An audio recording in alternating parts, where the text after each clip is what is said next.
AI pembuatan artikel Scopus. Yang pasti Bapak sekalian, sebetulnya AI ini salah satu tools yang sebetulnya kita bisa gunakan untuk membantu kita dalam pembuatan artikel sekaligus untuk publikasi ilmiah terlebih khusus artikel yang mungkin Bapak Ibu sudah siapkan nanti untuk dipublikasikan di jurnal Scopus. Namun Bapak sekalian harapan kita adalah karena AI ini sebagai tools, maka harapan kita AI ini kita bisa manfaatkan secara cerdas, gitu ya, secara etis dan juga secara bijak. Sehingga harapannya juga bahwa artikel yang disiapkan oleh Bapak Ibu sekalian bisa diterima dan dipublikasi di artikel jurnal Scopus. Baik, Ibu dan Bapak sekalian, sekali lagi pada malam hari ini kita akan ditemani oleh dua narasumber kita yang nanti akan membersamai kita pada malam hari ini. Saya perkenalkan yang pertama itu narasumber kita Bapak Dr. Anak Agus, gitu ya. Anak Agung Bagus Wirayuda merupakan seorang peneliti dan juga seorang akademisi muda yang lahir di Bandung tanggal 2 April 1990 dan juga beliau memulai karir sebagai akademisi di Fakultas Kedokteran Universitas Gajah Mada. Lalu selanjutnya, Bapak sekalian, beliau menempuh gelar master dan PhD-nya itu di Sultan Kabis University Oman. Dan sebetulnya proses perkuliahan beliau juga dibiayai langsung dan secara penuh dengan beasiswa. Sejak 2021 aktif sebagai peneliti dan juga Bapak dan Ibu sekalian beliau juga memiliki pengalaman publikasi artikel Scopus di bidang kesehatan. Lalu sekarang beliau home base-nya di Fakultas Kedokteran dan Kesehatan ITS Surabaya. Baik, Ibu dan Bapak sekalian, untuk mempersingkat waktu, kesempatan sepenuhnya saya persilakan kepada narasumber kita yang pertama, Bapak Dr. Anak Agung Bagus Wirayuda untuk membersamai kami terkait dengan pemanfaatan AI dalam pembuatan artikel Scopus. Mohon izin, Bapak Agung.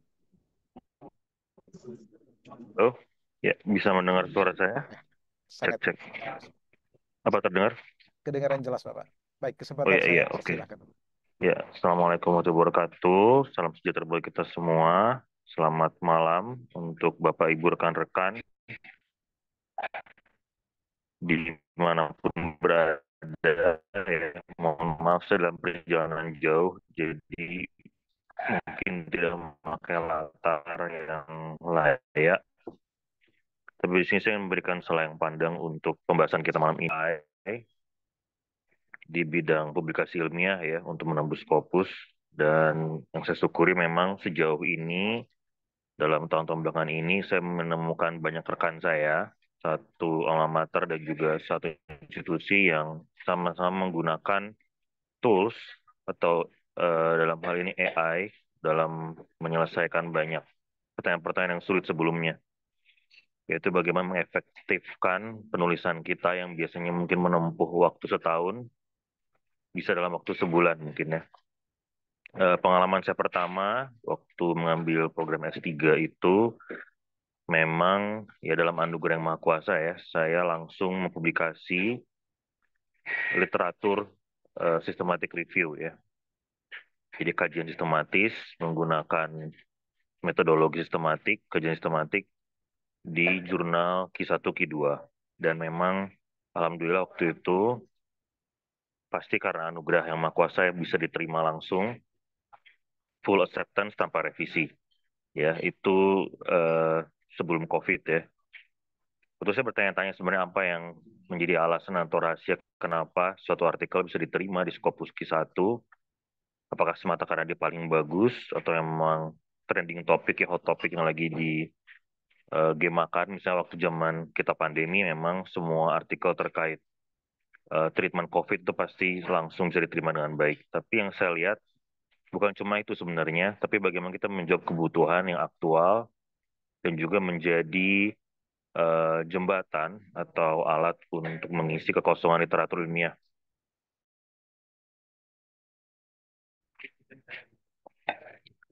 Ya, maaf atas ini interupsinya. Nah, Kemudian yang juga saya lihat, eh, saya yang pertama saya itu bisa sampai setahun ya, karena kajian systematic review itu sulit kalau secara manual. Dan kemudian di tahun 2023 saya mengulangi melakukan kajian systematic review, tapi untuk Q3 kali ini menggunakan AI, ya menggunakan beberapa tools AI seperti Confidence AI dan juga menggunakan konsensus, menggunakan Prospero dan sebagainya. Walaupun tidak boleh copy paste ya, tapi saya pakai sebagai alat bantu dan alhamdulillah waktu itu dalam sebulan kita berhasil menyelesaikan.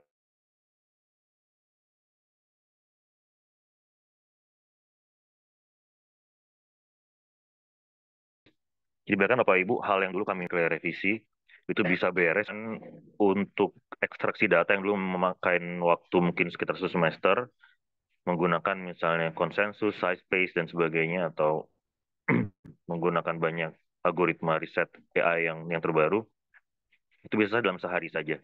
1 hari saya bisa selesaikan hanya menggunakan AI begitu. Jadi kita bisa bayangkan bagaimana ada superhuman performance dari AI yang tidak bisa dilakukan manusia, tidak bisa dilakukan manusia karena manusia itu bisa capek, bisa bosen, bisa buntu otaknya, tapi AI menjadi seperti asisten kita, ya asisten untuk menyelesaikan tugas kita. Jadi tidak ada lagi istilah namanya writing block ya untuk kita semua para penulis, karena sekarang ada AI untuk menjadi bahan atau partner buat diskusi. Nah, untuk Bapak Ibu semua di sini yang memang tergabung atau menjadi akademia, institusi maupun freelance, tentu sudah mengerti kepantasan dan kepentingan mengapa memakai atau perlu publikasi ilmiah ya dengan AI maupun tata AI. Dan kenapa harus tembus Scopus gitu ya, karena memang itu adalah jalur karir kita. Nah, bagaimana teman-teman yang mungkin tidak demikian, yang mungkin jalur klinisi atau jalur di bidang praktisi industri dan sebagainya. Nah, tergantung kalau memang apa yang kita kerjakan di industri itu tetap membutuhkan kajian ilmiah, misalnya tentang bagaimana pengemburan minyak bumi di lepas pantai atau di sebuah padang gurun itu bisa lebih efektif lagi, 100 kali lipat, 1000 kali lipat, maka perlu ada kajian ilmiah yang dilakukan, ya menggunakan metodologi yang tentu saja ilmiah, ya, dengan alat-alat yang di laboratorium dan sebagainya. Nah, publikasi ini bisa menaikkan pamor kita, bisa menaikkan CV kita, dan juga menjadi bahan kita buat bisa promosi. Dan juga yang jelas publikasi ini, kalau Pak Ibu menjadi autor sekaligus responder ya, misalnya emailnya Bapak Ibu menjadi alamat yang diterakan di artikel tersebut, ya, sebagai koresponden untuk menjawab pertanyaan-pertanyaan, maka kemungkinan besar akan banyak sekali ya tawaran-tawaran buat mereview, tawaran buat kolaborasi, bahkan tawaran buat mengambil hibah. Ya, alhamdulillah beberapa kali hibah-hibah yang saya terima terakhir itu bukan saya yang mencari, tapi mereka mencari saya. Yaitu bukan buat menyombongkan, tapi menunjukkan bahwa memang publikasi ilmiah itu penting supaya tidak mati kutu di tengah dunia yang memang serba sulit ini. Tidak bisa lagi mengandalkan orang lain membuat value buat kita ya. Jadi value creation itu bukan lagi gara-gara orang bikin kita masuk jadi karyawannya, tapi kita bikin sendiri value creation yang dari kita ya, berupa hak cipta, hak paten maupun peluang-peluang di bidang industri maupun di bidang akademik supaya kita bisa bikin sendiri masa depan kita dan mengaturnya. Kurang lebih seperti itu dari saya. Saya harap ini menjadi forum, tidak cuma sekedar event ya, tidak cuma sekedar acara, tapi menjadi forum berkelanjutan berikutnya buat kita saling berdiskusi kolaborasi. Saya lihat di sini ada sekitar 28 yang sudah terkumpul partisipan, mungkin nanti bertambah lagi ya, yang bisa terus berjejaring dan juga bisa saling mengisi. Ilmu yang saya dapat ini juga, atau yang nanti Pak Wisnu dan Pak Enggar berdapat itu tentu saja dari pengalaman kami. Dan itu bisa yang memperkaya, dan harapannya ke depannya nanti suatu saat saya juga bisa diperkaya oleh teman-teman dan bisa terus saling mengisi. Bahkan setelah lulus S3 pun saya masih merasa ilmu saya masih seujung kuku ya, masih belum ada apa-apanya. Tapi saya yakin bersama-sama kita bisa menjadi lautan yang lepas dan bisa terus mengasah kemampuan kita dan membuat kontribusi yang besar, ya buat diri kita sendiri pertama, buat orang-orang sekitar kita, buat institusi dan juga negara.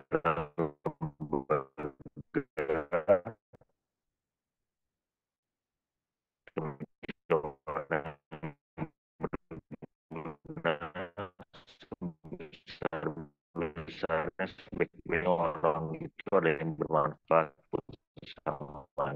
Demikian, saya kembalikan kepada host.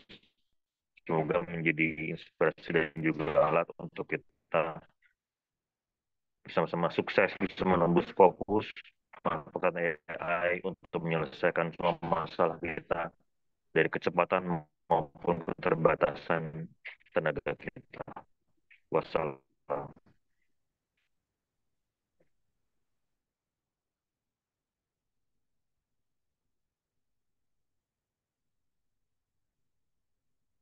Oke, baik. Terima kasih sampaikan kepada Bapak Doktor Anak Agung yang sudah menyampaikan praktek baik, pengalaman dalam publikasi sebagai penguatan awal, peneguhan awal dalam kegiatan ngopi bareng, ngobrol pinter sekitar Kopus pada malam hari ini. Baik, Ibu dan Bapak sekalian, sebentar lagi kita akan memasuki materi yang kita nantikan berkaitan dengan pemanfaatan AI. Namun sebelum itu, saya perkenalkan narasumber kita pada malam hari ini terkait dengan pemanfaatan AI dalam pembuatan Scopus adalah Bapak Dr. eh, Wisnu Kristanto MPD. Beliau adalah salah satu dosen di salah satu kampus di Surabaya. Lalu pada saat ini juga beliau sedang mengenyam S3, jadi S3-nya 2 kali Pak ya. Kemudian beliau punya pengalaman dalam apa namanya bidang ilmu pendidikan anak usia dini dan sudah berpengalaman juga berkaitan dengan publikasi artikel di Scopus. Dan beliau juga punya pengalaman berkaitan dengan review jurnal baik Sinta maupun Scopus dan saat ini juga beliau mengembangkan tugas sebagai asesor bahan BSM. Baik, Bapak Ibu yang hebat dan luar biasa untuk mempersingkat waktu, kesempatan kami persilakan seluasnya kepada Bapak Dr. Wisnu Kristanto MPD untuk membersamai kami berbagi praktik baik terkait dengan bagaimana optimalisasi AI dalam pembuatan artikel Scopus, lalu bagaimana kita harus bijak dalam memanfaatkan AI ini agar memiliki kesempatan artikel kita itu dipublikasi. Kesempatan kami persilahkan. Terima kasih banyak Bapak Angel dan Bapak Dokter Agus Wirayuda. Eh, saya banyak belajar dari mereka semua dan juga tim di sini untuk kita saling mensupport bagaimana supaya kita bisa berbagi ilmu mengenai Scopus ini. Jadi kami dapat info ini, jadi kami berbagi. Dan hari ini kami ingin Bapak Ibu, kami berbagi mengenai bagaimana pengalaman kami pribadi dan juga tim, karena kami ini tim, jadi kami juga melakukan beberapa hal seperti mendampingi orang yang ingin Scopus dan lain sebagainya. Tapi ya, ini dengan berjalannya waktu ini kami juga ingin menyalurkan ilmu apa yang kami selama ini pelajari supaya bisa tembus gitu. Baik Bapak Ibu, publikasinya saya di Scopus tidak terlalu banyak Bapak Ibu, tapi semoga hal ini bisa menjadi kunci bagaimana supaya kita bisa tembus Scopus. Oke, saya mohon izin share screen Bapak Ibu. Hmm. Sebentar. Oke, jadi Bapak Ibu, eh, saya akan langsung mulai materi saya. Semoga terlihat ya Bapak Ibu. Jadi kita hari ini akan belajar mengenai bagaimana AI. Bapak Ibu mohon maaf, eh, harapan saya Bapak Ibu sambil mengecek Scopus Anda. Jadi kita akan, kalau Anda belum mempunyai Scopus, bisa daftar sangat mudah pakai Google gitu. Kita akan cek. eh, Skopusnya Ibu bagaimana dan nanti hari ini saya juga akan bagaimana menggunakan tools yang lain selain Scopus sendiri untuk mencari referensi agar tembus Scopus. Bapak Ibu kalau lihat yang di kanan saya Google Scholar saya itu ada tulisannya ki. Apakah di Bapak Ibu ada Google Scholar-nya Bapak Ibu juga seperti ini? Kalau belum berarti ada extension-extension yang nanti bisa ditambahkan sehingga akan mempermudah browsernya Ibu ketika Ibu mencari referensi untuk tembus Scopus. Nah, Yang paling penting Bapak Ibu, siapa sih yang butuh Scopus? Scopus itu ada hampir lebih dari 25 juta dan itu terus bertambah jurnal yang Scopus. Jadi sebenarnya mereka itu butuh kita. Mereka itu butuh kita untuk mempublish paper. Jadi mereka perlu kita untuk mempublish ke tempat mereka. Jadi mari kita balik pemikirannya, bukan kita yang butuh Scopus, tapi Scopus butuh kita. Nah, untuk itu maka kita akan buat yang terbaik. Bapak Ibu, kunci pertama untuk tembus Scopus ini dia. Tidak ada lagi ketika saya membuat artikel Scopus itu referensinya bukan Scopus. Kunci pertama untuk tembus Scopus saya pastikan kalau Anda masih pakai Sinta, kita mau submitnya ke Scopus apa ke Sinta? Nah, kalau mau tembusnya di Scopus berarti referensinya juga harus Scopus. Bisa dipahami ya Bapak Ibu? Tidak ada lagi referensi daftar pustaka selain Scopus. Jadi referensinya harus Scopus. Nah, hari ini saya ingin memberi informasi bagaimana mendapatkan referensi dari Scopus yang mudah gitu. Nah, kata kunci pertama adalah referensinya harus Scopus. Maka oleh karena itu setiap keywordnya itu seharusnya mempunyai referensi minimal 20. Kalau keywordnya ada 5 berarti Anda punya 100. Inilah kemungkinan pertama Anda tembus Scopus. Jadi tidak lagi kita menggunakan referensi yang dari Sinta dan lain sebagainya.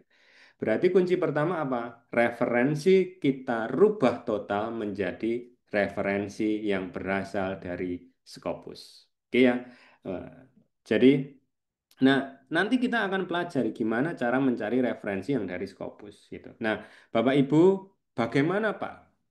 Ketika Scopus saya itu masih Scopus yang belum eh, berbayar.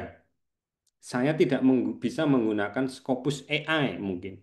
Gimana sih caranya? Saya tidak bisa menggunakan Scopus untuk nyari, Pak. Tidak bisa. Kenapa? Karena saya belum membayar.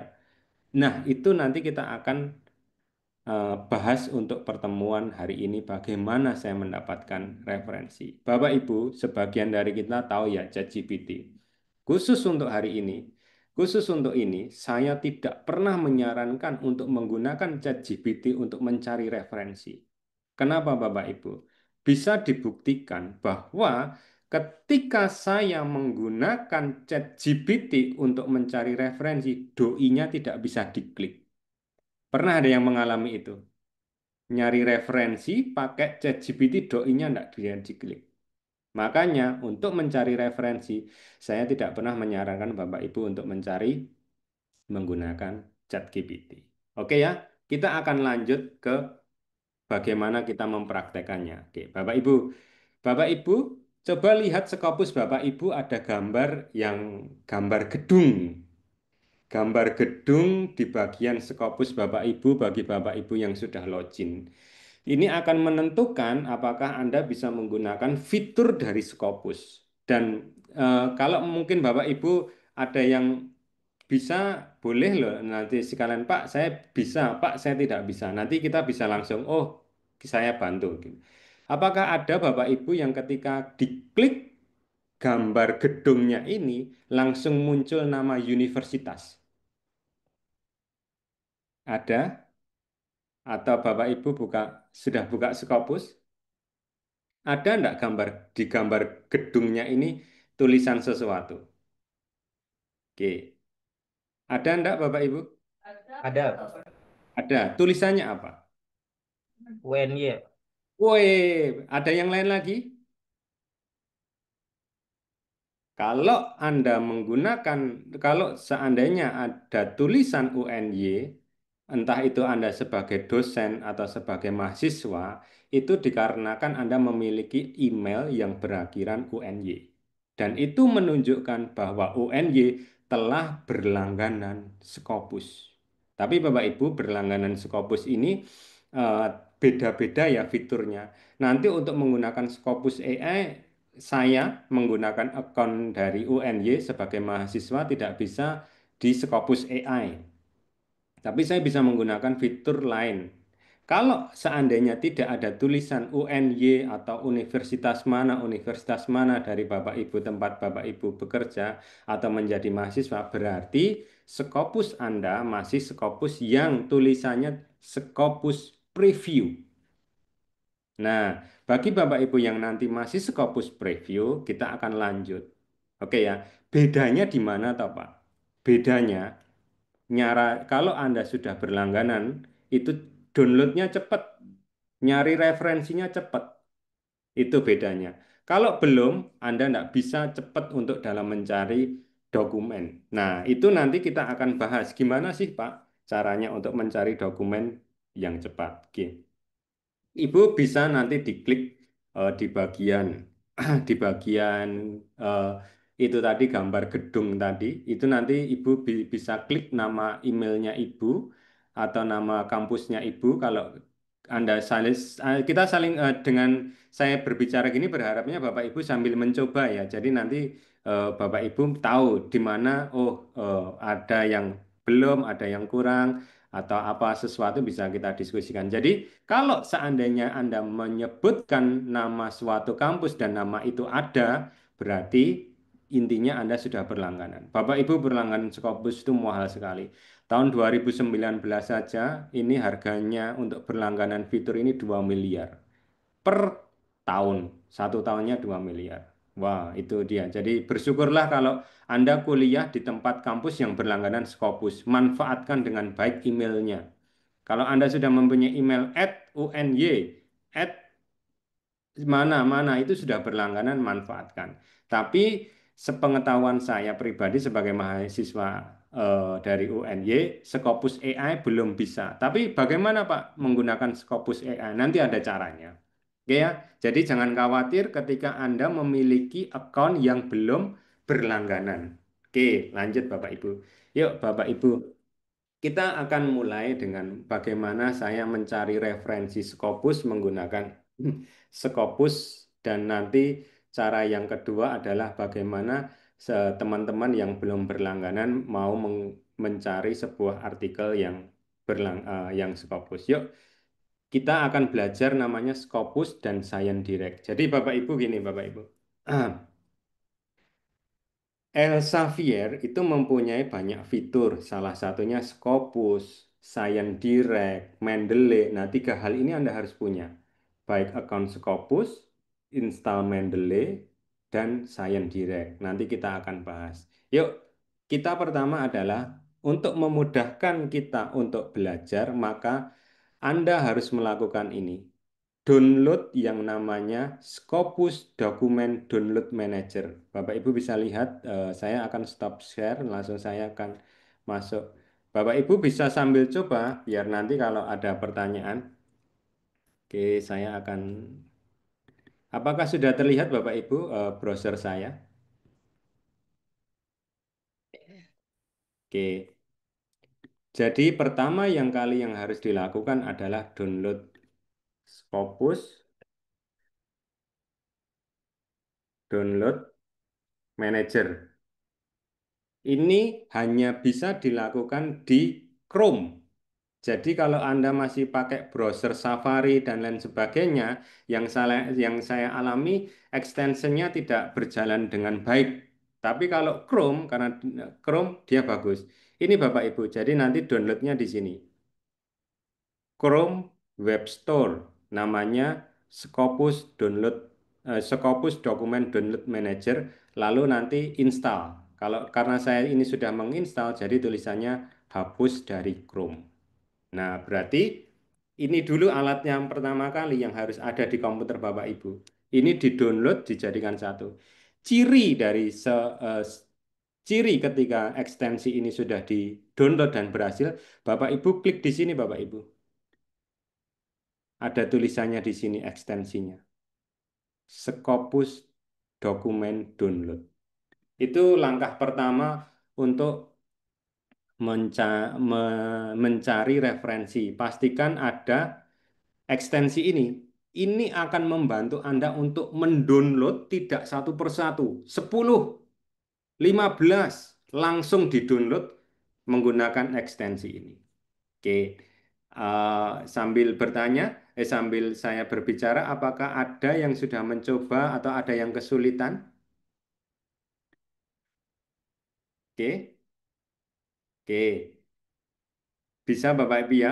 Berarti langkah pertama adalah mendownload eh, Scopus download dokumen download. Setelah itu Bapak Ibu, yuk kita mulai cari referensi. Ini Bapak Ibu kata kunci yang penting Bapak Ibu. Nah, kadang-kadang orang itu bingung. Saya kan tadi kata kuncinya supaya lolos Scopus adalah referensinya Scopus. Nah, pertanyaan berikutnya adalah bagaimana saya menemukan eh, apa namanya referensi yang terbaik. Karena tadi kata kuncinya adalah pertama referensinya harus bagus dari Scopus. Kalau bisa pilih yang Q1 dan Q2 tok yang dijadikan referensi. Satu keyword minimal 20 referensi. Oke ya, itu kata kunci pertama. Tips pertama adalah referensinya harus Scopus. Nah, gimana Bapak Ibu untuk mencari referensi Scopus? Bapak Ibu, saya praktekkan dulu pertama menggunakan akun Scopus yang sudah berbayar. Saya menggunakan akun Scopus saya yang berbayar karena saya mahasiswa UNY dan saya mendaftarnya ini menggunakan email dari UNY. Oke, bagaimana nanti kalau yang belum bisa nanti kita lanjut. Pertama, ini nanti persis apa yang saya lakukan. Saya akan mempraktekannya ke Science Direct. Science Direct. Caranya pertama Bapak Ibu, selalu pakai tanda kutip ketika menuliskan sesuatu. Di sini tanda kutip, saya akan menulis blended learning. Kenapa Bapak Ibu kok harus tanda kutip? Kalau Anda tidak menggunakan tanda kutip, maka yang akan terjadi nanti dia akan mencarinya blended sendiri, learning sendiri. Kalau ada tanda kutipnya, berarti nanti ada blended. Kita menjadi satu blended learning. Bisa dipahami ya? Ketika Anda mencari kata kunci, pakai tanda kutip ini. Oke ya, langsung kita klik search. Nah, oke.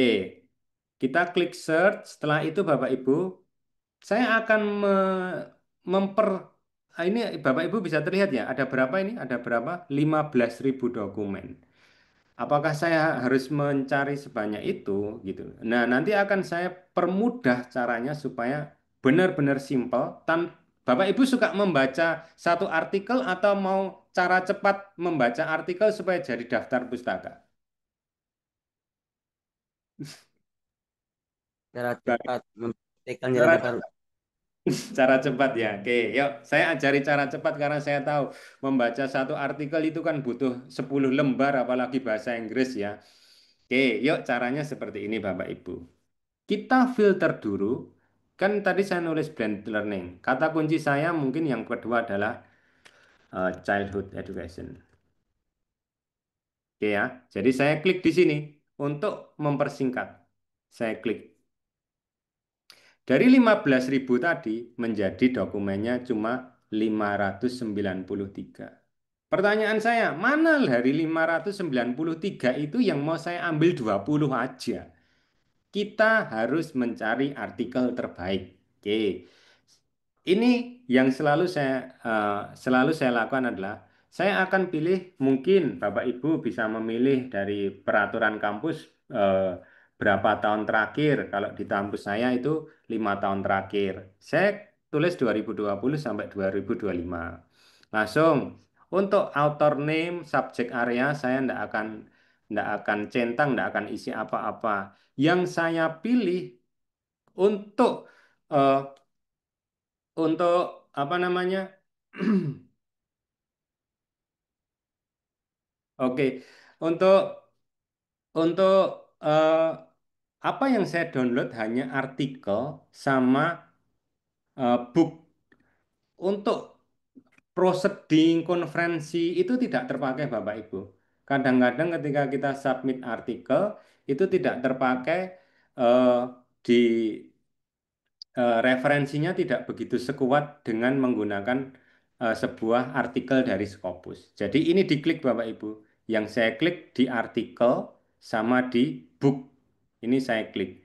Langsung turun ke bawah lagi, saya ini enggak centang sama sekali Bapak Ibu untuk mempermudah. Ini boleh lagi, dia bilang di dalam satu artikel ini yang keywordnya ada blended learningnya, student e-learningnya ada berapa ini tertulis di sini. Kalau Anda mau memperpendek, mau mempersempit bisa di sini.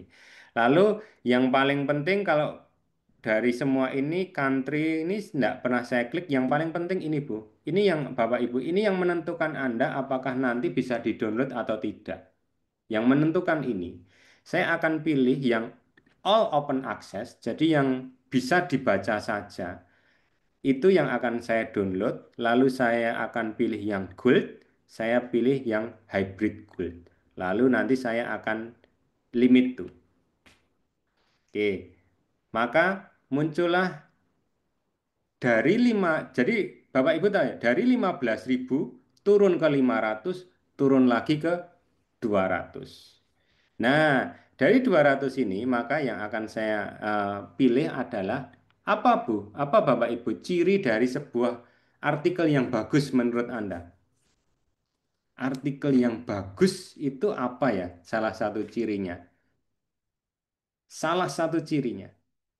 Banyak disitasi. Citasi, Tepat Pak. sekali. Salah satu ciri yang menunjukkan artikel itu bagus adalah dia disitasi orang lain. Maka kita lihat, ini kita filter. Filternya itu dari sitasi yang paling tinggi. Kita klik di sini. Lihat Bapak Ibu, ada 459 yang disitasi. Ada 159, ada 140. Berarti ini adalah artikel-artikel yang disitasi paling banyak karena dia bagus. Biasanya Bapak Ibu kalau sitasinya tinggi seperti ini itu eh, dia Q1, tapi nanti kita akan lihat kita Q berapa. Nah, bagi Bapak Ibu yang tidak suka membaca, ada cara mudah untuk mencari tahu isi sebuah jurnal.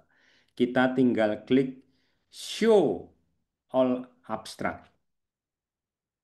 Oke, muncullah semua. Abstraknya muncul. Tambah lagi kalau Bapak Ibu sudah tidak suka untuk baca artikel, saya juga tidak suka untuk baca abstrak. Ada langkah praktis lagi enggak? Jadi sudah enggak mau yang baca banyak-banyak, abstraknya juga enggak mau banyak-banyak. Gimana? Ada lagi Bapak Ibu, caranya supaya Bapak Ibu eh, menemukan supaya ini cocoklah buat saya. Nah, apa yang bisa dilakukan adalah biasanya Bapak Ibu, saya akan mencari yang kuning-kuning di bagian ini. Nah, Bapak Ibu, ini yang kuning-kuning seperti ini, itu menunjukkan satu, keywordnya itu banyak sekali.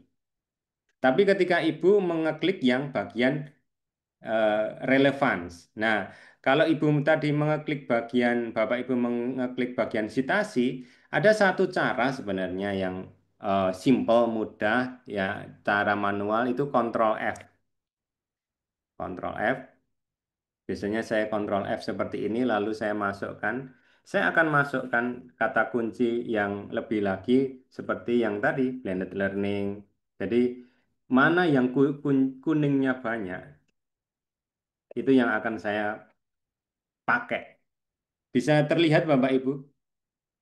Berarti itu pasti cocok dengan kita. Kita lihat dulu. Oh, blended learning dia, tapi dia ada di medical. Oh, berarti dia ada kedokteran. Bukan ini maksud saya. Kita cari. Nah, ini ada blended learning tapi di eh, teaching and educational. Maka saya klik di sini. Klik cari lagi yang mana yang sekiranya kuning. Tapi ini bicara soal, jadi secara singkat aja dicari yang warna kuning-kuning tadi. Nah, ini dia. Jadi seperti itu Bapak Ibu. ini blended learning di sekolahan, effective of online learning. Nah, ini saya klik lagi. Ini juga ada di sekolahan blended learning. Lalu saya klik lagi. Wah, ini dia juga tentang blended learning. Mungkin segini dulu, Bapak Ibu bisa meneruskan. Lalu, kalau Bapak Ibu sudah download extension yang saya bilang di awal pertama kali tadi, Bapak Ibu lakukan ini. Download. Tapi Bapak Ibu ketika mendownload ini, ada kalanya tidak berhasil. Nah, tidak berhasil itu biasanya adalah ketika kita sudah filter all open access tadi, yang hybrid gold sama gold tadi, itu menunjukkan bahwa berarti dia harus dikunjungi. Contohnya begini Bapak Ibu, saya akan klik download ya Bapak Ibu. Klik download, ini saya tulisannya 5 dokumen untuk di-download. Saya klik download. Akan ada notifikasi di kanan dan juga dia 4 dari 5 dokumen sukses, berarti ada satu yang tidak di-download. Nah, kalau ada yang tidak bisa di-download, nanti langsung diklik saja, langsung di view at publisher. Nah, biasanya untuk seperti ini biasanya harus dikunjungi. Nah, ini bisa saya kunjungi, lalu saya biasanya cari tulisan PDF untuk saya download. Oke. Oke, ternyata ada dan bisa di-download Bapak Ibu, tinggal download. Jadi itulah caranya untuk menggunakan langkah pertama mendownload menggunakan Scopus. Nah, ini adalah alat bantu kedua yang dimiliki oleh Elsevier juga, namun ketika Scopus kita tidak Scopus berlangganan. Kami menggunakan ini namanya, ini juga punyanya Elsevier, ini namanya Science Direct. Nah, Bapak Ibu bisa terlihat ya Bapak Ibu. Kalau Science Direct ini tidak perlu berlangganan Scopus, tetapi karena Science Direct ini masih di bawah satu naungan sama Elsevier, berarti dia sama dengan Scopus, dia juga bisa dilakukan seperti halnya kita berada di Scopus. Nah, caranya gampang. Ini tinggal diklik Advanced Search. Seperti yang saya jelaskan tadi, Bapak Ibu, lalu Anda tinggal mencarinya di bagian title. Seperti ini Bapak Ibu.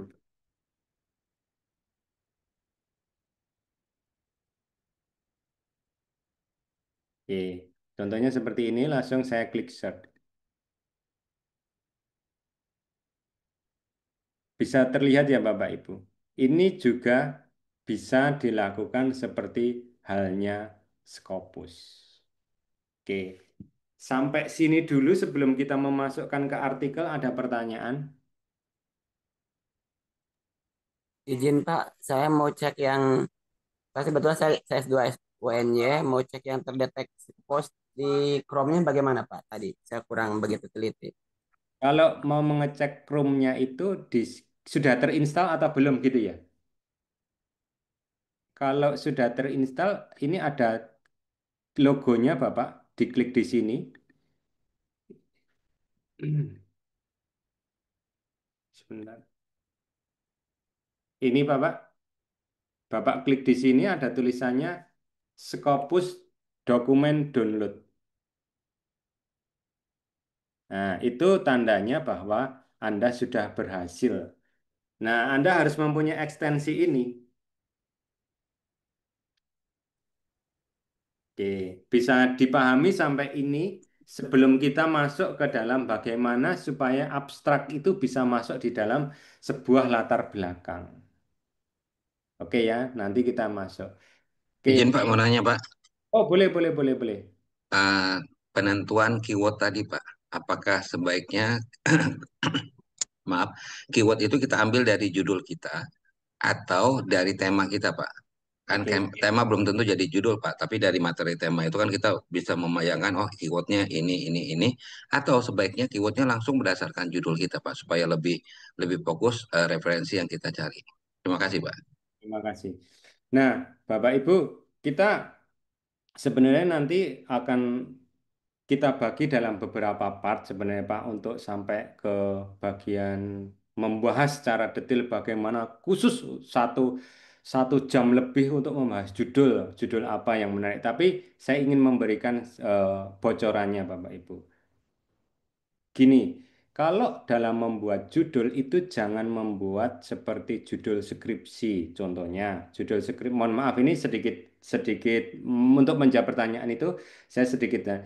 Kalau skripsi kan masih ingat nggak ya, biasanya orang itu bilang membuat skripsi itu penyakitnya apa, obatnya apa, lalu rumah sakitnya di mana, masalahnya apa, solusinya apa, lokasinya di mana. Nah, di Scopus ini tidak ingin laporan, tidak ingin laporan seperti itu, tapi dia ingin sebenarnya ingin novelty.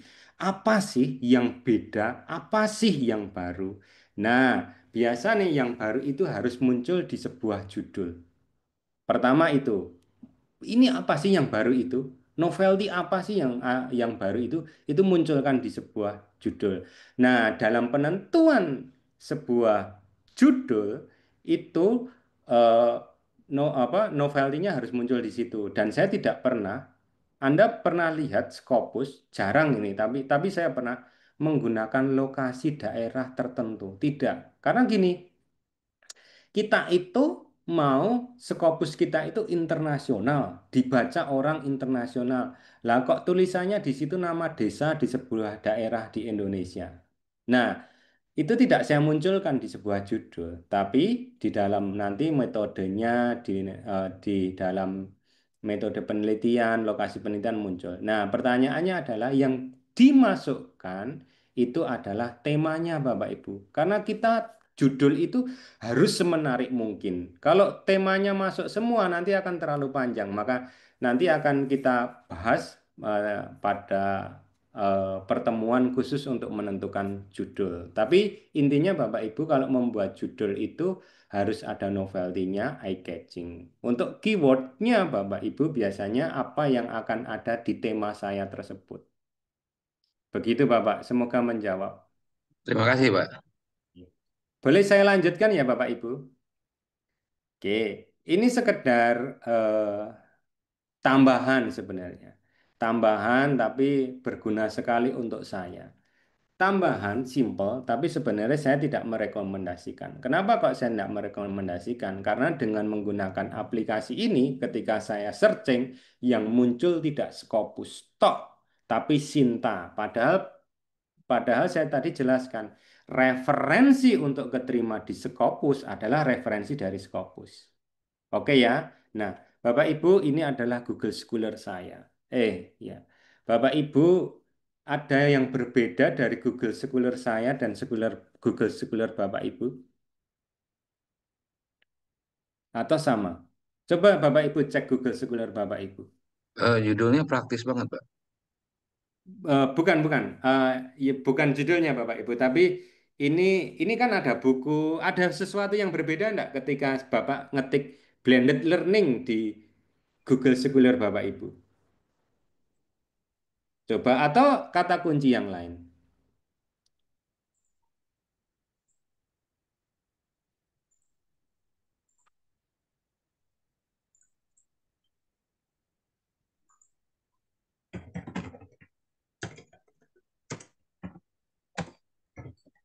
Beda, Pak. Bedanya di mana Ibu? Kalau punya Bapak itu ada tulisan Q1, punya saya enggak ada. Oh, yang lain gimana? Sama, Pak. Sama, oke. Mau Ibu dibuat seperti ini? Mau, Pak. Oke, yuk. Nah, Bapak Ibu, eh, kalau kita membuat untuk BKD, LKD dosen kan tidak harus Scopus ya biasanya. Tapi kalau menggunakan Google Scholar ini enak karena semuanya masuk. Entah itu Scopus, tidak Scopus, semuanya masuk. Tetapi untuk memudahkan, saya itu menggunakan satu extension lagi. Ingat ya Bu, Bapak Ibu, saya selalu menggunakan Chrome. Jadi semua extension saya itu dimasukkan ke Chrome. Nah, tujuannya adalah agar Anda memudahkan mau enggak ya kalau saya itu mau ngambil Q1, mau atau yang Scopus. Nah, ini caranya Anda kembali lagi masuk ke sini, kita masuk yang dinamakan extensionnya adalah excitation. Bapak Ibu bisa ketik excitation, saya akan stop share. Sebentar, tetap di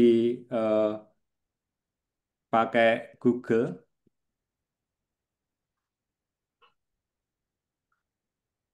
Ini dia. Coba Bapak Ibu ketik ini sebagai alat bantu Anda. Excitation. Anda boleh screenshot mungkin atau oke, ini alat untuk Anda membantu Anda untuk mencari tapi lewat lewat eh, Google Scholar. Oke. Oke ya. Apakah ada kendala sampai sekarang sampai ini mengenai install extension? Jadi dua extension yang saya gunakan ketika saya mencari referensi ada dua Bapak Ibu. Satu, Scopus Download Manager atau yang simple ini untuk Google Scholar Excitation. Kalau sudah di-download, nanti ditutup dulu Google Chrome-nya, lalu dinyalakan kembali, biasanya sudah selesai seperti ini. Oke. Sudah selesai Bapak Ibu, kalau sudah selesai kita akan melanjutkan. Ketika saya sudah mendapatkan referensi yang sebanyak itu, mungkin Anda sudah dapat 20, dapat 30 dari satu keyword, kita mau apakan? Nah, itu pertanyaannya. Kita mau apakan? Oke ya. Ini yang akan saya pakai untuk eh, nanti untuk menjadi latar belakang. Bapak Ibu sudah berhasil untuk dua extension ini, Google Scopus Document Manager sama yang kedua adalah Excitation. Sudah, Pak. Ya, oke, itu alatnya dulu untuk mencari referensi yang bagus. Nah, jadi tidak ada alasan lagi kita walaupun tidak punya Google mohon maaf, Scopus yang berlangganan kita tetap bisa mencari dengan menggunakan bantuan yang lain. Satu aplikasi yang sampai saat ini masih dipakai dan itu bagus, yang aplikasi yang terakhir untuk pencarian referensi adalah ini Bapak Ibu. Saya akan share satu aplikasi yang sangat bagus untuk oh sorry mohon maaf. Yang sebelum kita masuk ke latar belakang. Kita masuk. Oke, sudah terlihat ya Bapak Ibu? Publish or perish. Mungkin banyak yang sudah mendengar. Publish or perish. Oke. Sudah nampak ya Bapak Ibu? Ini nanti di-download dulu, lalu diinstal. Khusus publish dan or perish, nanti tampilannya, sorry, saya langsung screen. Oke. Khusus untuk publish and perish, nanti tampilannya seperti ini Bapak Ibu. Oke. Bagus sekali. Dia bisa untuk mencari apakah hanya Web of Science, apakah hanya untuk Scopus, apakah hanya untuk yang di Crossref. Ini alat yang sangat bagus dan sangat mudah. Khusus untuk ini hanya sedikit tips nanti ketika Anda pertama kali memakai Publish and Perish di awal toh. Ini hanya di awal. Ketika Anda ngeklik ini, dia akan namanya minta Epiki. Epiki bisa didapat dari mana? Dia akan minta Epiki Scopus.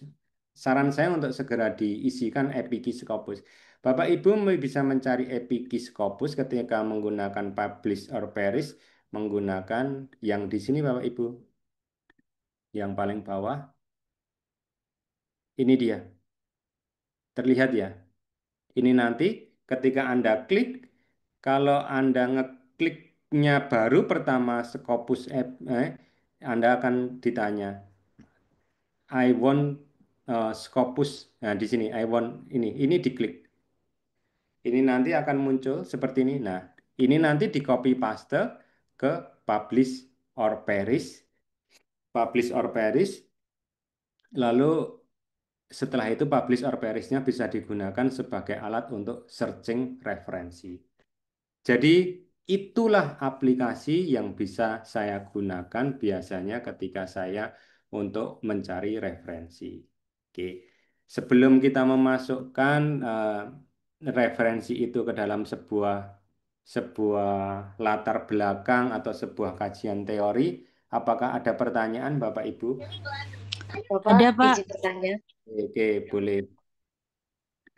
Eh, Bapak untuk yang pertama kali untuk klik register API case tadi, saya coba klik ternyata untuk create APK-nya punya saya kosong, Pak. Oke, coba nanti waktu sesi pertanyaan boleh di-share screen ya Bu ya, nanti akan saya ajari bagaimana. Tapi apakah Anda sudah ngeklik yang tulisan di sini? I want, oh sebentar, apakah Anda sudah login di Scopus? Sudah login pakai email kampus, Pak. Oh, pakai email kampus. Nah, kalau itu bisa diklik yang di sini. Nanti memang kalau baru yang pertama kali, kalau nggak salah ada beberapa tahapan ya, Bu, sebelum ini muncul. Nah, nanti bisa di share screen akan saya bantu ya, Bu ya. Jadi Baik, terima kasih, Pak. ada sesuatu hal yang kurang. Biasanya ada beberapa langkah sampai muncul di sini. Oke. Ada lagi yang mau bertanya? Ada, Pak. Oke, silahkan, Bu. Tadi salah satu cara untuk mengetahui apa namanya itu literatur itu bagus atau tidak kan dari citasinya ya banyak apa enggak. Lah kemudian sebelumnya tadi Bapak juga sudah menyatakan bahwa eh, kalau mau publish di Scopus berarti pakai yang Q1 sama Q2 sumbernya. Nah, bisakah dipraktekkan langsung Pak cara mensortir tadi? Jadi yang muncul itu hanya Q1 atau Q2. Oke, terima kasih banyak Ibu.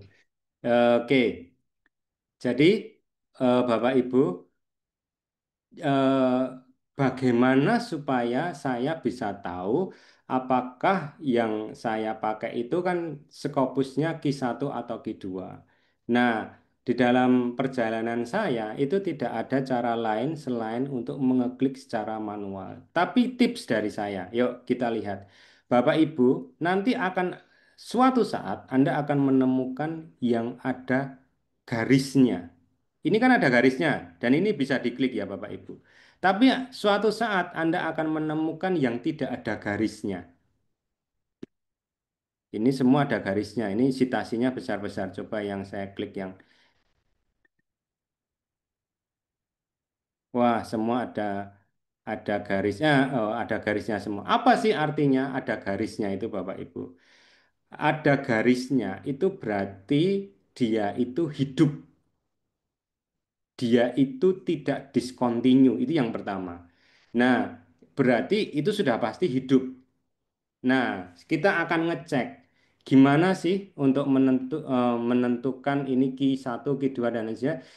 Kalau untuk mensort yang Q1, Q2, saya belum pernah menemukan cara untuk memfilter tersebut. Tetapi untuk mengetahuinya cukup mudah.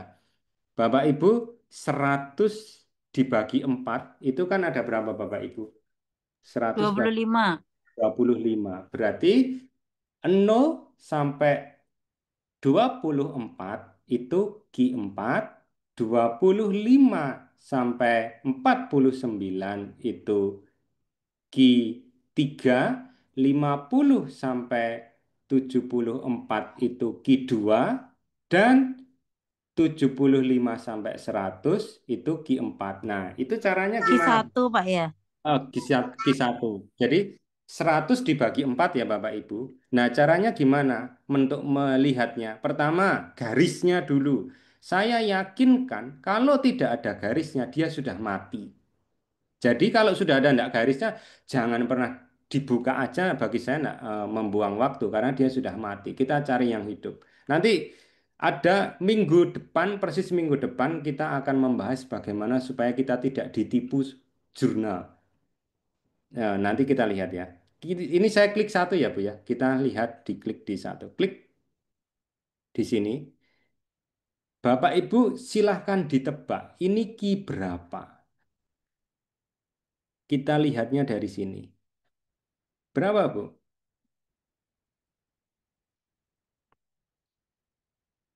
Lihatnya dari sini. Ki berapa? I2. I2. Ye, I2. Ki 2. Nah, pertanyaannya Ibu tadi bagus sekali bagaimana untuk mensortir supaya Q1, Q2. Saya sampai hari ini belum menemukan caranya, tetapi saya mensortirnya dari sitasi yang paling tinggi. Biasanya sitasi yang tinggi itu hanya Q1 dan Q2, Bapak Ibu. Nah, tapi untuk mengeceknya itu caranya seperti ini. Tips bocoran untuk minggu depan supaya tidak ketipu Anda itu besok itu predator atau tidak, Bapak Ibu. Pertama, satu, lihat ini Bapak Ibu. Pastikan tulisannya di sini itu yang itu 2025. Itu satu. Pastikan dulu itu. Kalau Anda sudah bukan 2025 berarti dia sudah discontinue. Kedua, ada aplikasi situs terkenal, tapi saya tidak perlu itu. Kita cukup lihat dari sini aja kita sudah tahu ini akan mati atau akan hidup terus. Itu nampak. Scopus Content Coverage. Kita klik di sini. Lihat Bapak Ibu. Ini pertama kalau yang ini terkenal ini sebenarnya. Ini terkenal. Tapi kalau kita lihat Bapak Ibu, ini bulan berapa Bapak Ibu? Bulan keberapa? Wah, 6. bulan ke-6 ya. Ini bulan ke-6 ya. Berarti tahun 2025 bulan ke-6. Masih ada 6 bulan lagi. Yuk kita lihat. Ini cirinya bahwa dia akan mati tapi belum ketahuan saja. Dari 2019 masih bagus, selisihnya tidak ada 10. Bagus ini Bapak Ibu. Ini masih bagus, ini masih bagus. Lihat, ada indikasi bahwa ini akan discontinue kalau ketahuan Scopus. Cirinya apa? Ada lonjakan yang cukup besar sampai sekitar 4 kali. Dari 2023 dia hanya menerima 52 dokumen. 2024 dia menerima ratusan. Bayangkan Bapak Ibu, ini masih bulan ke-6.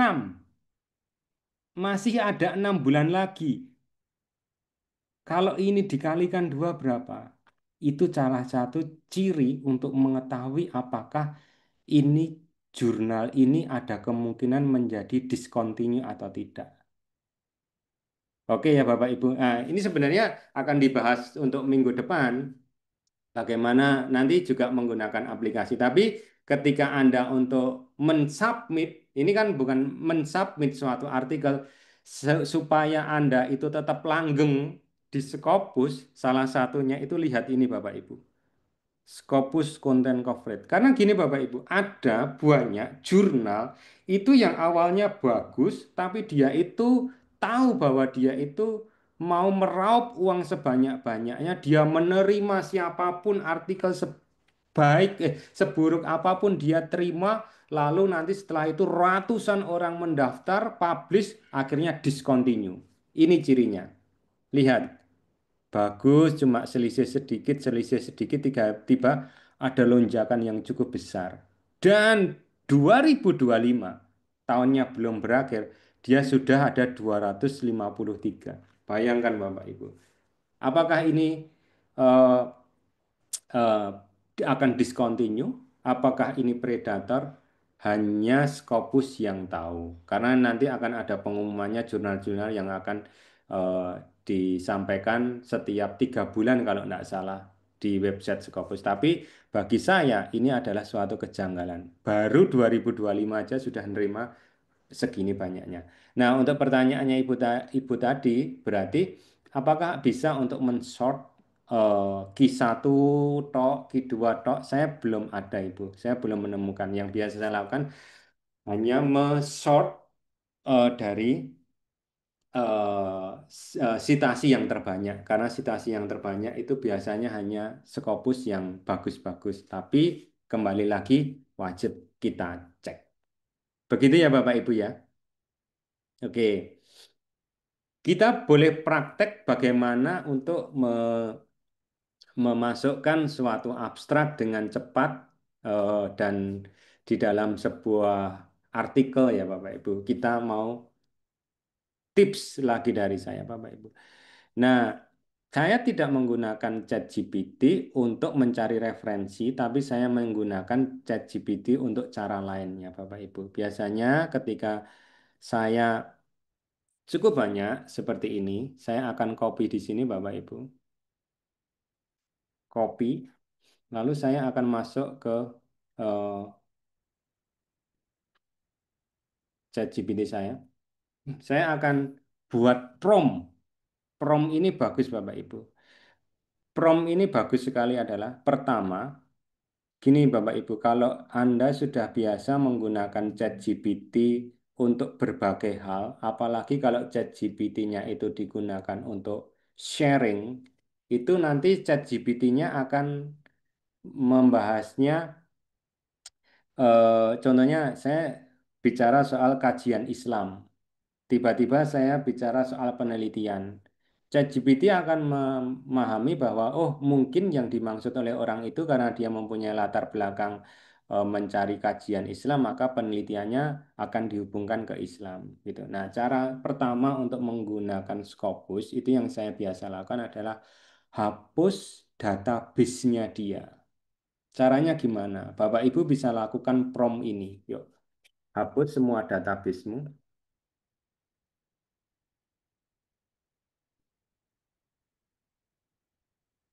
Dan jadilah seorang reviewer artikel Scopus sehingga dari sekarang kamu akan menjawab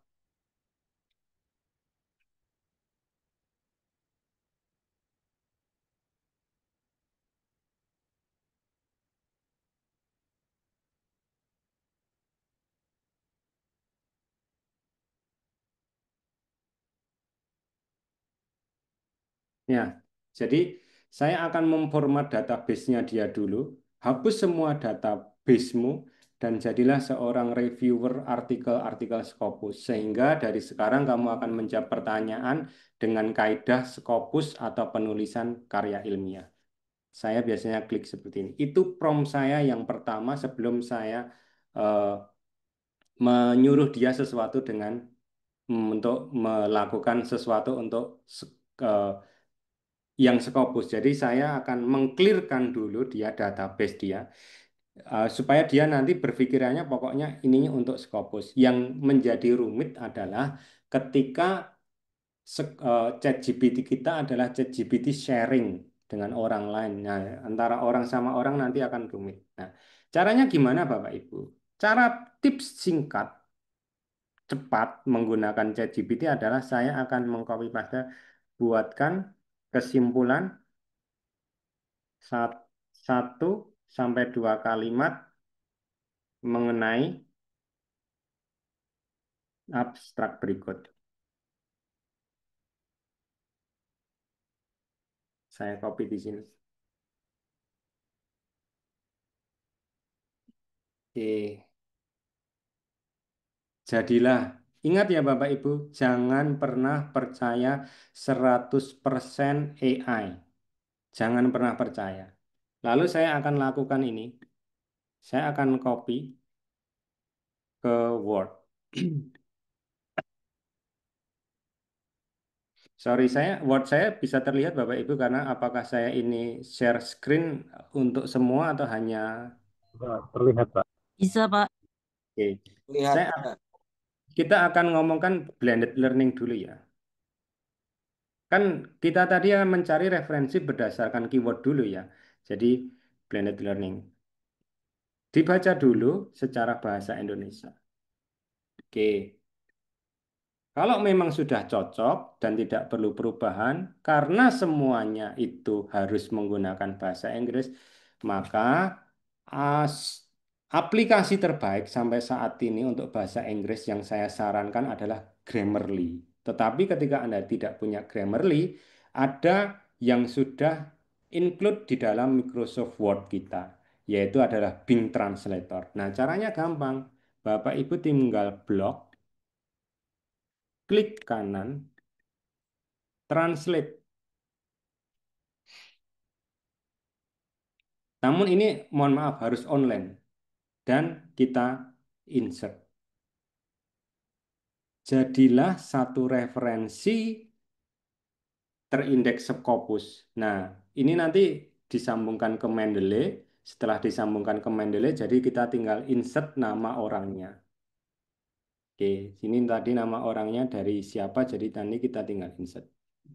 Oke, kita Leo, mungkin Leo. Jadi nanti biasanya Bapak Ibu ketika menulis ini, Bapak Ibu sudah harus menginstal Mendeley sehingga ketika membuat pertanyaan seperti apa referensi seperti ini tidak manual seperti ini. Jadi biasanya saya langsung mengupload semua file-file saya itu ke dalam Mendeley. Tapi nanti akan ada cara lain supaya lebih enak ketika Anda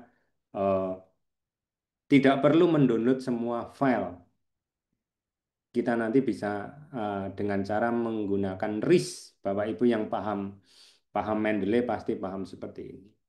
Nah, inilah caranya supaya kita mempunyai referensi terkait keyword kita yang itu berasalkan dari Scopus. Nah, ini sudah diterjemahkan juga menggunakan Bing Translator yang punyanya Google Doc. Sampai di sini Bapak Ibu, apakah ada pertanyaan?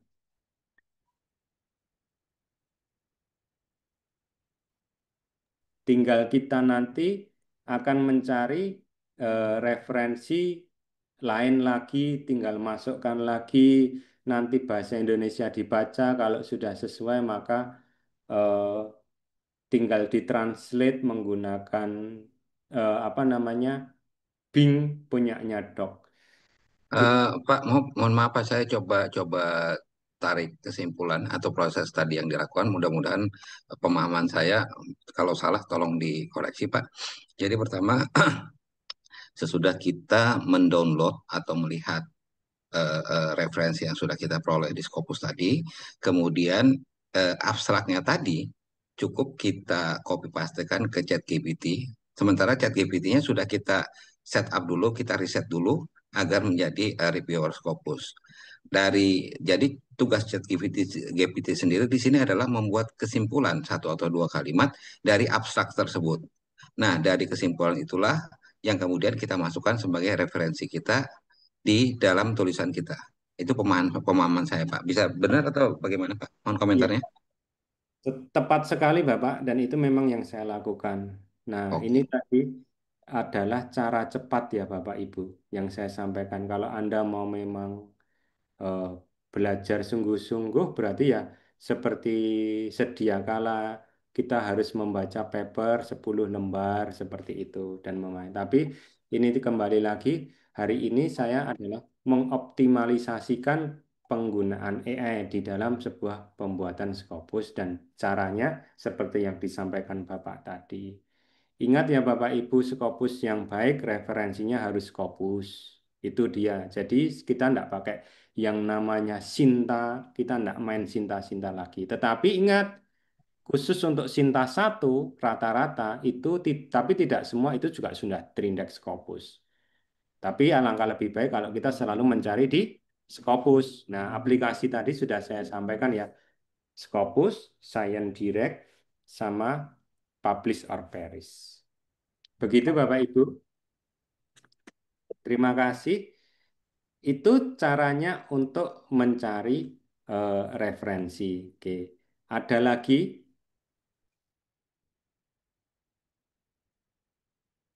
Oke. Saya akan lanjut dengan eh, oke,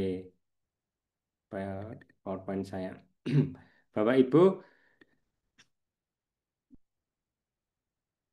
oke, tadi ini sudah. Oke, lanjut Bapak Ibu. Bapak Ibu, setelah kita tadi memakai extension yang sudah saya bilang tadi kan ada extensionnya Scopus downloader.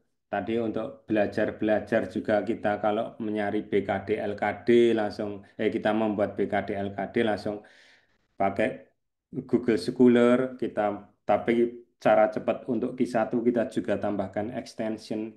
Yang tidak boleh tidak dan itu wajib adalah Mendeley. Mendeley wajib. Mendeley itu masih berada dalam satu naungan dari Elsevier. Jadi Elsevier itu di bawahnya ya ada Scopus, Science Direct, Mendeley. Maka kita perlu semua alat-alat yang diterbitkan oleh si Elsevier untuk kita peroleh, untuk kita install wajib. Pak, kenapa enggak pakai CTO? CTO juga bisa untuk membuat referensi, membuat daftar pustaka. Bapak Ibu, pengalaman saya dengan CTO itu dia bisa kepenuhan. Jadi ada beberapa langsung kepenuhan. Saya lupa berapa waktu itu ya. Lalu harus saya hapus, langsung saya upload lagi masuk sana. Tapi alangkah lebih baiknya kalau saya itu menggunakan Mendeley. Oke ya. Oke, jadi Bapak Ibu wajib punya Mendeley. Mendeley itu ada dua. Ada yang reference manager, ada yang desktop manager. Saran saya ketika Bapak Ibu menginstal pakai yang desktop. Ada dua nanti pilihannya. Pakai yang desktop. Kenapa Bapak? Kalau yang menggunakan Mendeley desktop itu bisa digunakan secara offline. Nah, itu saya senangnya itu. Tapi kalau dari antara dua ini, apakah semua bisa digunakan? Bisa. Mendeley Desktop sama Mendeley Reference sama-sama bisa digunakan. Tapi kalau boleh saya memilih, saya akan menginstal yang eh, Mendeley yang Desktop. Karena Mendeley yang Desktop itu bisa digunakan secara online. Bapak Ibu, eh, untuk dua dua aplikasi yang sangat membantu saya selain AI tadi, selain Scopus adalah SciSpace. Nah, SciSpace sama SciAE. SciSpace itu kita akan pelajari di pertemuan berikutnya, tapi Space ini di luar nalarnya adalah kalau kita itu kan biasanya mencari referensi banyak lalu kita simpulkan. Kalau menggunakan SciSpace itu kita ngomong apa, dia mencarikan referensi untuk kita.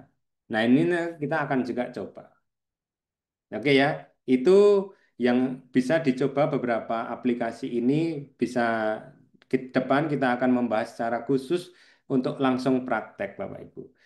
Judul Bapak Ibu, judul. Judul, cara membuat judul. Tadi pertanyaannya bagus. Nah, ada satu yang kita jarang menggunakan, tapi saya hari ini akan gunakan, yaitu adalah ChatGPT tapi versi yang lebih bagus. Ada enggak yang pernah menggunakan ini?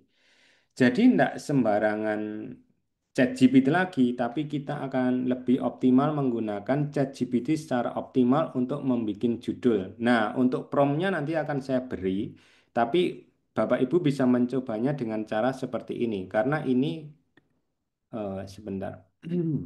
Ini dia. ChatGPT-nya itu Anda pilih yang ini Bapak Ibu. Tools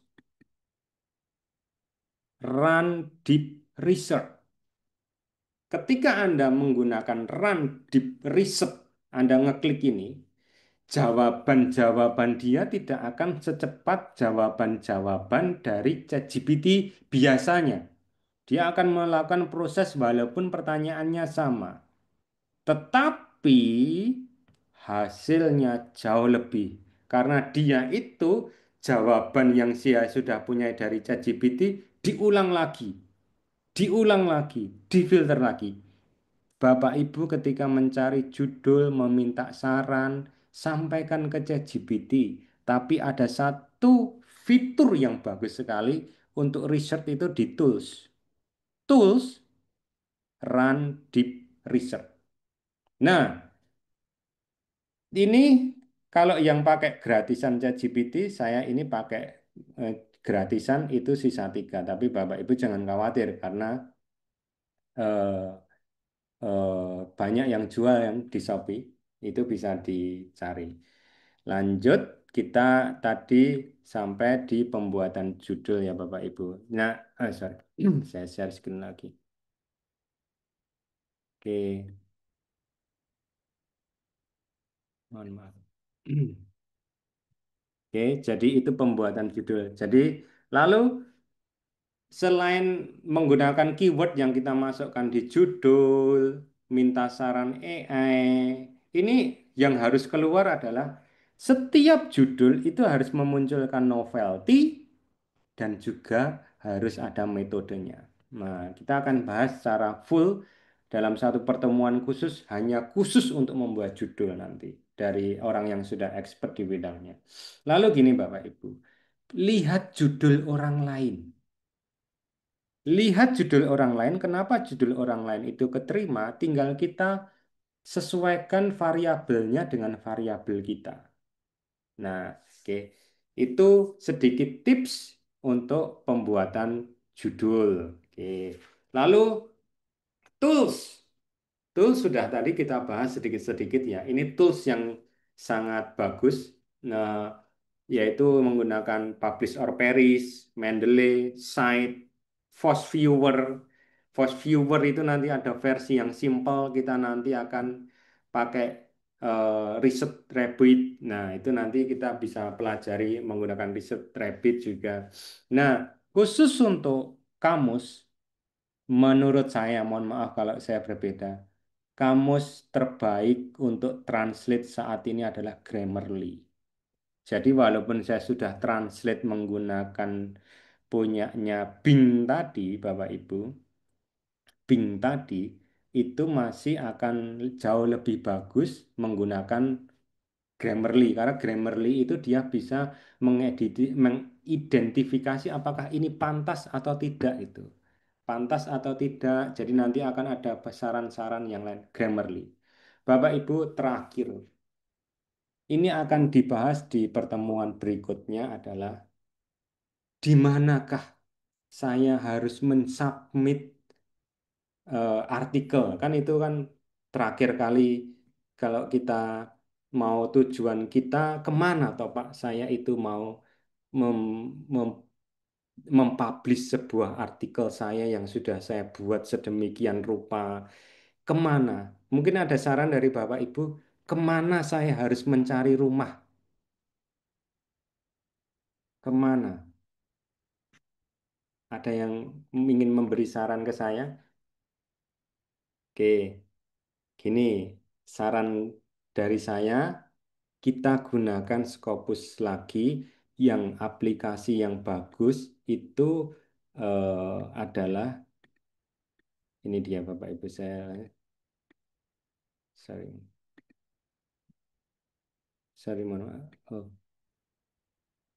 aplikasi terakhir yang ingin saya sampaikan ke Bapak Ibu itu ini dia. Ini juga punyanya Science Direct, punyanya Elsevier, namanya Journal Finder. Ini dia. Nah, ini nanti kita bahas di pertemuan besok Bapak Ibu, penggunaan Journal Finder dan lain sebagainya. Anda bisa melakukan dua hal, mencari di mana rumah saya. Saya sudah punya artikel, tapi saya bingung. Saya mau memasukkan kemana? Jurnal Finder punyanya Elsevier itu bagus karena kita disuruh ngopi abstrak yang sudah kita buat dimasukkan di sini, Bapak Ibu di copy paste, lalu di find journal. Dia akan memberi saran. Dia akan mempelajari abstrak kita dan dia akan memberi saran. Jurnalmu sebaiknya dimasukkan ke sini, sini, sini, sini. Atau kita juga bisa pilih menggunakan keyword. Selesailah sudah. Nah, itu dia yang mohon maaf waktunya cukup panjang Bapak Ibu. Saya tidak mungkin menjelaskan satu persatu, tetapi Bapak Ibu saya sudah memberikan bocoran sedikit-sedikit bagaimana membuat judulnya, di mana harus submit, hati-hati terhadap predator. Itu semua tadi sudah saya sampaikan. Saya untuk tanya jawab saya kembalikan ke Pak Angel. Silahkan Bapak Angel. Oke, baik. Terima kasih kami sampaikan kepada Bapak Dr. Wisanto yang sudah membersamai kami sebagai praktik baik pengalaman dalam hal publikasi artikel berimage fokus. Bapak Ibu sekalian, kalau itu gambaran beberapa tools AI yang kita bisa manfaatkan untuk kepentingan pembuatan artikel Scopus kita. Nah, kita masuk pada sesi tanya jawab, Bapak Ibu. Meskipun tadi sudah juga beberapa pertanyaan pemat tadi berkaitan dengan diskusi kita. Di sesi ini, mungkin ada di antara Bapak Ibu sekalian yang ingin berbagi atau mungkin ada hal yang perlu ditanyakan kepada Pak Wisnu berkaitan dengan AI ini. Kesempatan yang persilahkan.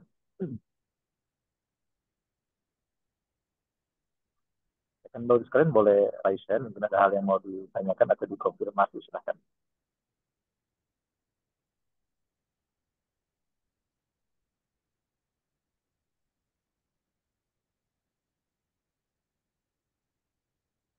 Ada yang ingin menanyakan sesuatu, Bapak Ibu, atau mau menyampaikan sesuatu untuk sesi tanya jawab ini, silahkan.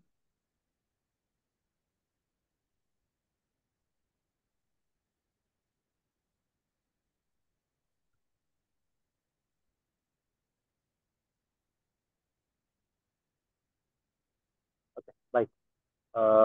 Ada Ibu Solita yang sudah raise hand. Silakan Ibu. Baik, terima kasih Bapak. Untuk yang tadi Bapak, untuk yang tentang create APK tadi. Oke.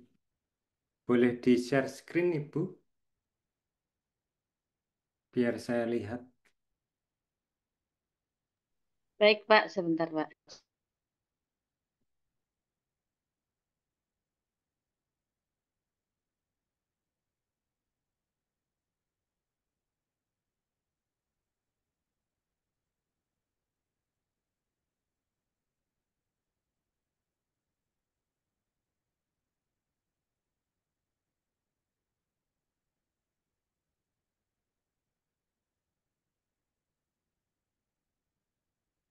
Oke, besok Krit, itu.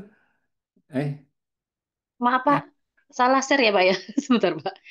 Benar, benar, benar. Ibu tadi sudah benar. Kelihatan. Oh, baik, baik.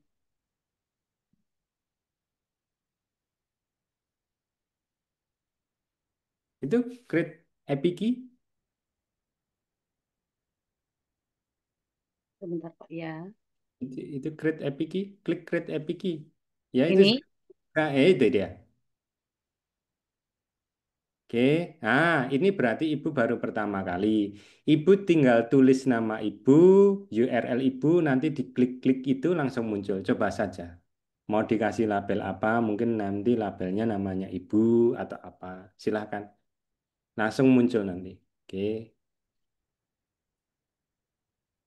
Ininya Pak? Boleh diisi email, boleh. Atau website kampus juga biasanya juga boleh, enggak masalah. Lalu nanti dicentang-centang itu langsung akan muncul. Oh, baik, berarti untuk website ini bisa saya isi email kampus nggak apa-apa ya Pak ya? Boleh, boleh, boleh. Baik, terima kasih Bapak. Nanti saya coba. Silakan dicoba. Jadi Bapak Ibu, ini baru pertama kali yang meminta Epiki, jadi tampilannya akan seperti ini karena tadi saya sudah pernah meminta. Jadi Ibu boleh silahkan langsung aja kalau mau biar bisa kita eh, lihat nanti langsung dicentang dua yang di bawah itu. Oke, nanti langsung masuk.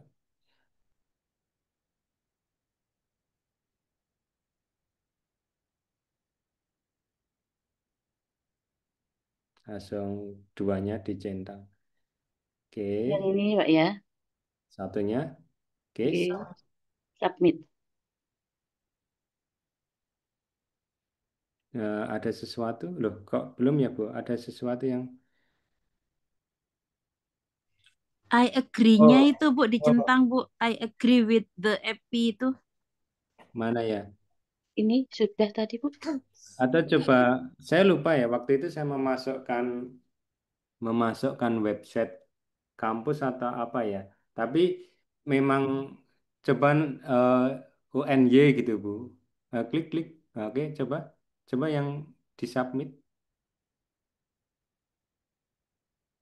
Nah, Oh dia bawahnya ibu ternyata bukan email itu you entry ini yang paling bawah itu berarti bukan, mohon maaf, berarti saya itu bukan email. Mungkin ya kan itu mintanya www atau HTTPS. Ya, mungkin bisa dimasukkan nama kampus Ibu. Nanti dicoba aja Ibu. Tapi setelah ini langsung muncul kok Bu. Setelah klik dua ini dia langsung muncul. Gitu baik, ya Pak. Bu. Terima kasih. Ya, Nggih. ya. Ini nanti kegunaannya di aplikasi publish or perish. Nah, untuk pertama kali waktu menggunakan publish or perish, untuk publish or perish pertama kali dia akan minta API key. Nah, API key-nya API key dari Scopus. Nah, nanti dari situ di copy paste ke publish and perish. Hanya satu kali di penggunaan awal. Begitu Ibu Solikah, Ibu Ika, terima kasih Ibu Ika. Nanti kalau memang masih ada kesulitan bisa di grup, bisa disampaikan ke grup. Nanti saya bantu. Baik, Ya, Bapak. Terima kasih. sama-sama Ibu. Ya, Pak Didin. Baik Pak, untuk saya kirim dulu Pak ya.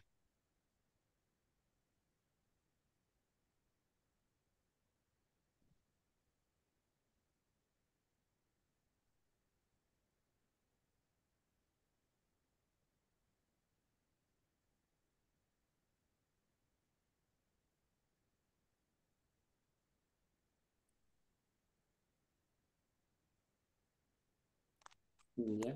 Untuk yang mengecek eh, Scopus Pak yang dari Chrome tadi itu bagaimana Pak?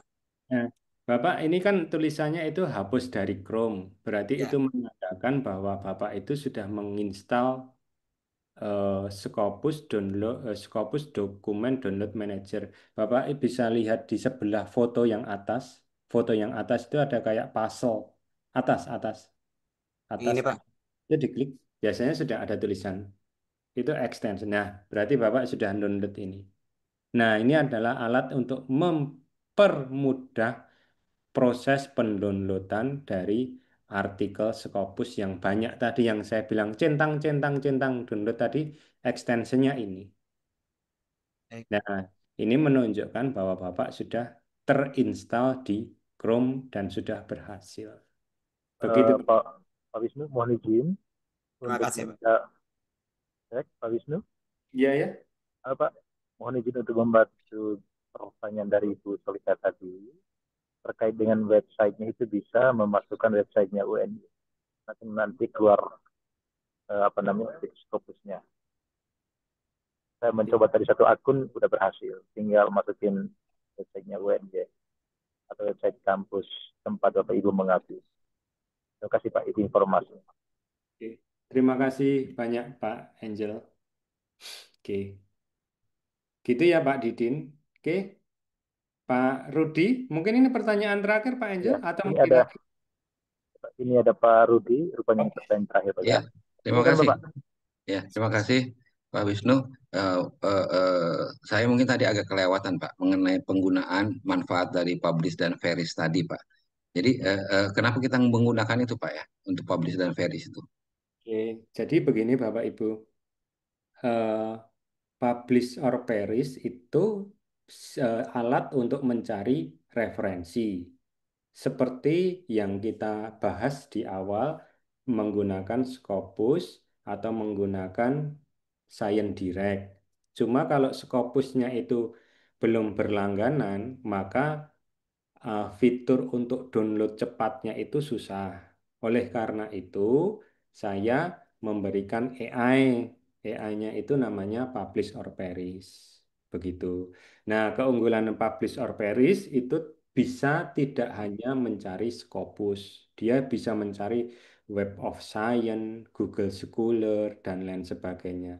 Tapi bisa kita juga persempit hanya untuk mencari Scopus. khusus untuk mencari Scopus, pertama kali penggunaannya harus memasukkan API key. Nah, API key Oh, didapatkan dari Scopus. Jadi ya. ini adalah alat untuk mencari referensi. Alternatif kalau kita tidak punya Scopus berbayar, Pak ya. Benar. Oke, terima kasih, Pak. Kalau Bapak Ibu, Scopus berbayar itu ada peringkatnya ya Bapak Ibu. Jadi bisa jadi kampus kita sudah bayar, sudah berlangganan, tapi kok nggak bisa Scopus AI? Berarti langganan dari kampus kita itu belum sampai fitur yang Scopus AI begitu. Tapi Bapak Ibu, kalau Bapak Ibu punya Scopus AI itu enaknya apa? Dia hanya akan menjawab dan memberikan referensi dan memberikan sumber itu hanya dari Scopus. Bayangkan, kita mau submit ke Scopus menggunakan AI Scopus, menggunakan Scopus AI, dan dia hanya menjawab pertanyaan kita dengan artikel dan data dari Scopus. Ya kan cocok sekali. Wah, kalau itu nanti kita juga akan ada pelatihan.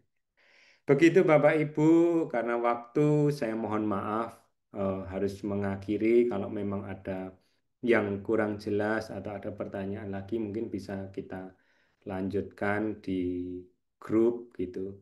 Dan saya akhiri, mohon maaf apabila ada yang kata yang kurang berkenan. Terima kasih, selamat malam. Semoga ilmunya bermanfaat bagi Bapak Ibu untuk tembus di Scopus. Ingat Bapak Ibu, yang butuh Scopus bukan kita, jurnalnya yang butuh kita. Begitu saya akhiri. Terima kasih. Saya kembalikan ke Bapak Angel. Baik, terima kasih kami sampaikan kepada Pak Wisnu yang sudah membersamai kami berbagi praktik baik pengalaman terkait dengan aplikasi atau terindeks Scopus, sekaligus bagaimana mengoptimalkan AI atau penggunaan AI secara bijak sebagai tools alat untuk membantu kita dalam membuat artikel Scopus. Baik, Ibu dan Bapak sekalian, oke, terkait dengan rekaman, Ibu dan Bapak sekalian, nanti kita akan share di dalam WA group saya, rekaman ngopi Scopus kita yang pertama ini, kita akan share di WA group nanti. Lalu yang berikut, Ibu Ika sudah berhasil ya, mudah-mudahan berhasil Ibu ya untuk IK-nya. Sudah Pak, Ya. sudah berhasil. Baik. Baik, Ibu dan Bapak sekalian, sekaligus atas nama pribadi dan juga atas nama tim, kami menyampaikan ucapan terima kasih kepada Bapak Ibu sekalian yang sudah hadir di dalam virtual ini. Kita sudah mendiskusikan banyak hal tadi terkait dengan bagaimana pemanfaatan AI secara bijak sebagai alat yang membantu kita dalam membuat artikel Scopus, sehingga pada akhirnya kita mampu mempublikasikan artikel kita pada jurnal Scopus. Baik, Bapak Ibu sekalian, ingin kami sampaikan bahwa nanti kurang lebih minggu depan kita sudah dijadwalkan untuk melaksanakan kegiatan ngobrol pintar sekitar Scopus di hari yang sama tanggal 11 Juni. Jika Bapak Ibu nanti ingin bergabung bersama kami untuk mendiskusikan banyak hal terkait dengan artikel Scopus, aman waspadai Scopus, predator, dan juga jurnal abal-abal, nanti silakan lebih bergabung, dan informasi ini nanti kami akan sampaikan di dalam WA group kita di ngopi yang pertama berkaitan dengan ngopi pintar sekitar Scopus.